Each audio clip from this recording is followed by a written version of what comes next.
Hi. Today we're doing the test of the personalities. You know, it's like kind of like horoscopes, but it claims to be rooted in science. I still find it interesting because for some reason everybody asks you this question at some point, especially in this particular sphere. So we're gonna find out what my personality is, and if you have, even an ounce of compassion for who I might be, please continue to watch. And if you don't, and instead think that I am being a navel-gazing piece of shit for posting this on the internet, let me know in the comments. But either way, I would love to know your predictions. Let's keep the acid trip green light on.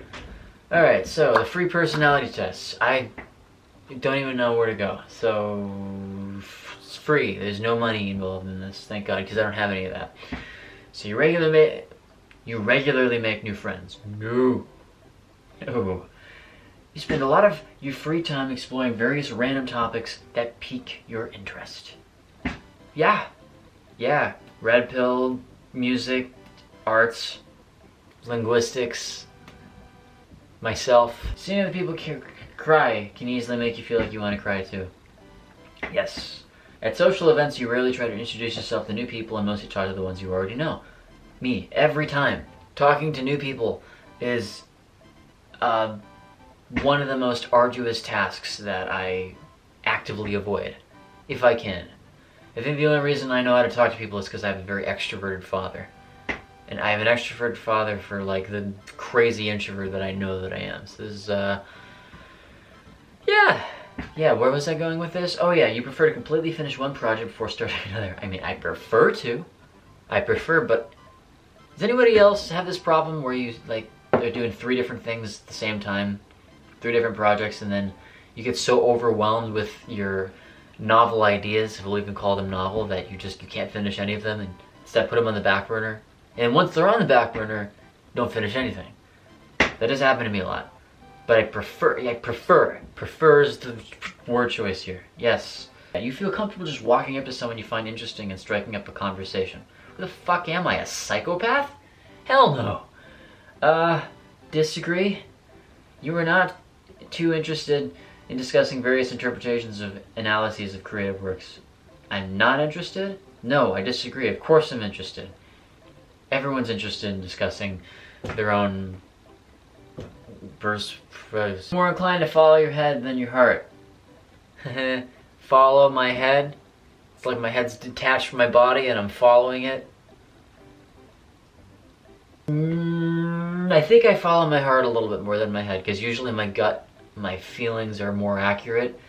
I don't know if anybody else feels this, but like if you follow strictly what you think, and then 2 hours later or a day later you think, well, I felt like I should have done one thing, but I chose to do the logical thing, and the logical thing is not satisfying to my emotional self, so I regret making the logical decision, even if it was logical.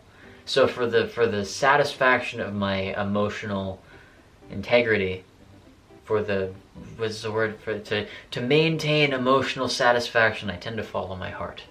It's not very manly, is it, huh? So no. You usually prefer just doing what you feel like at any given moment instead of planning a particular daily routine. I do that. You really worry about whether you make a good impression on people you meet. Well, it's not that I don't worry about it. I definitely worry about it. I just kind of accept that people are gonna find you uninteresting, and no matter what face you put on, no matter how sincere you are, there are gonna be folks who dislike you. So I think the main concern is just, am I being sincere in the moment? Because at least, you know what Kurt Cobain says is, I'd rather be hated for who I am than to be loved for who I'm not. It's like, if he hates you for who you are, so be it. At least you're sincere, and sincerity is more important than validation or praise. So, you enjoy participating in group activities? Nope. You like books and movies that make you come up with your own interpretation of the ending?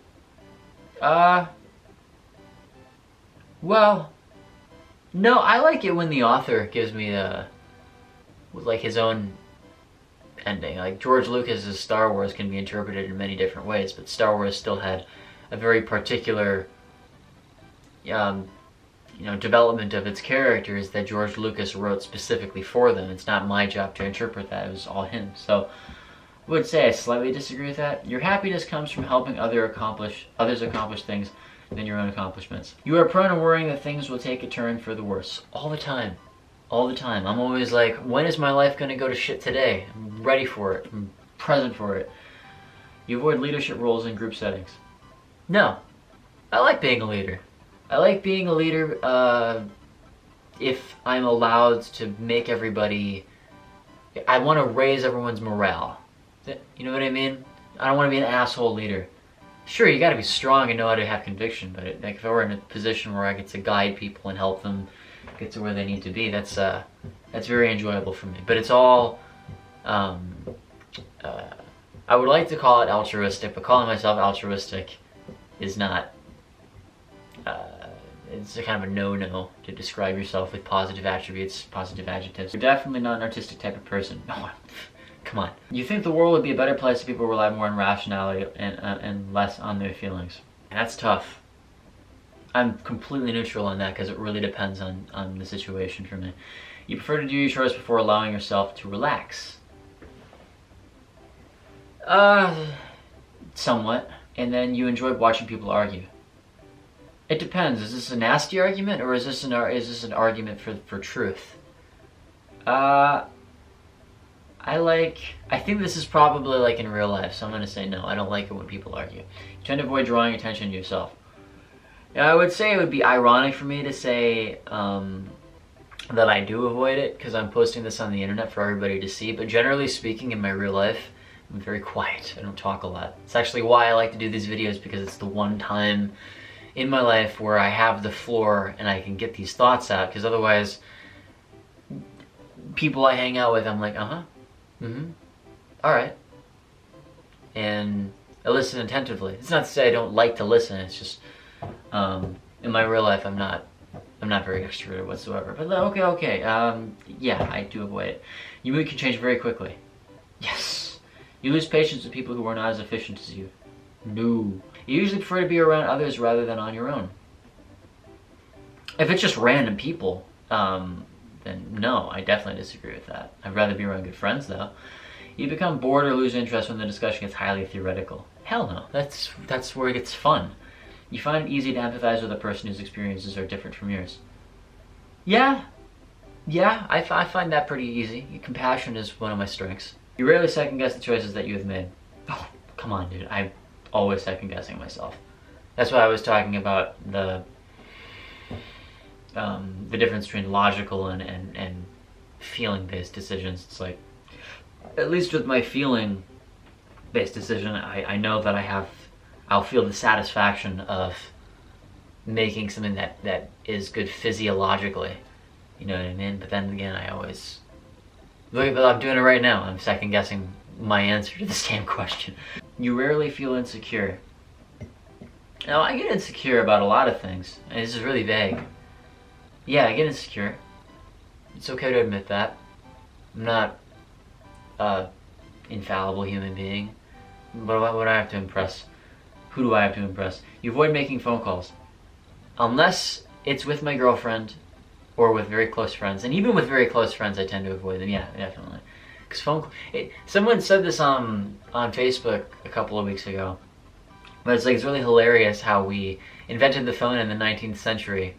And then a century later, we came up with text messages because we all found out how awkward it was to actually sit on the phone with somebody and sort of be present with them, but not 100% so, because it isn't real life. It's just something really inexplicably awkward about phone calls. That's all I have to say. Your emotions control you more than you control them. I have good habits that allow me to manage my emotions, but if I were put on a default setting, this would definitely be true. I would definitely be more emotional. You take great care not to make people look bad, even when it is completely their fault. I do this because I don't like blaming people. It's not a good quality. This is the problem with being an agreeable person. Your personal work style is close to spontaneous bursts of energy than organized efforts. I'm starting to sound like Joe Biden here with the way I'm slurring my words. Yeah, definitely more spontaneous bursts of energy than organized and consistent efforts. I wish it weren't that way. When someone thinks highly of you, you wonder how long it will take them to feel disappointed in you. Does anybody else relate to this? That's like the story of my life. Every time I make a new friend, I'm like, they think I'm great now, but they haven't seen my negative personality traits. And within a month, 2 months, or some unspecified amount of time, they're gonna see that I'm not the shit. You would love a job that requires you to work alone most of the time. It's what I'm trying to do here. I'd love to make this my job. Talking to people about feelings and entertaining them with random rhetoric that I haven't properly written down. Yes, you believe that pondering abstract philosophical questions is a waste of time. Oh yeah, total waste of time. No, just fucking with you. It's not a waste of time. That is the most important of all the important things. Philosophically. Do you study philosophy? Sorry, I can't. You feel more drawn to places with busy, bustling atmospheres than quiet, intimate places. No. You know at first glance how someone is feeling. Generally speaking, yes. I would say yeah. You often feel overwhelmed. I'm overwhelmed right now. You complete things methodically without skipping over any steps. Disagree. I gotta force myself. Like when someone's like, okay, there's step 1, step 2, step 3, step 4, and I'm like, step 3 is bullshit. It's getting in the way. I don't want to do step 3. Fuck step 3. I just go for it. I've had to train myself not to do this. This is a difficult thing about a Myers Briggs test. It's like, do I answer what I try to be, or do I answer what I am as a default? And I think it's the latter, which is hard to admit. You know, you're very intrigued by things labeled as controversial. Oh yeah. You'd pass along a good opportunity if you thought someone else needed it more.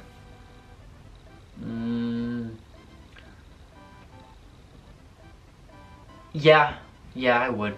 It would suck, but I would. You struggle with deadlines.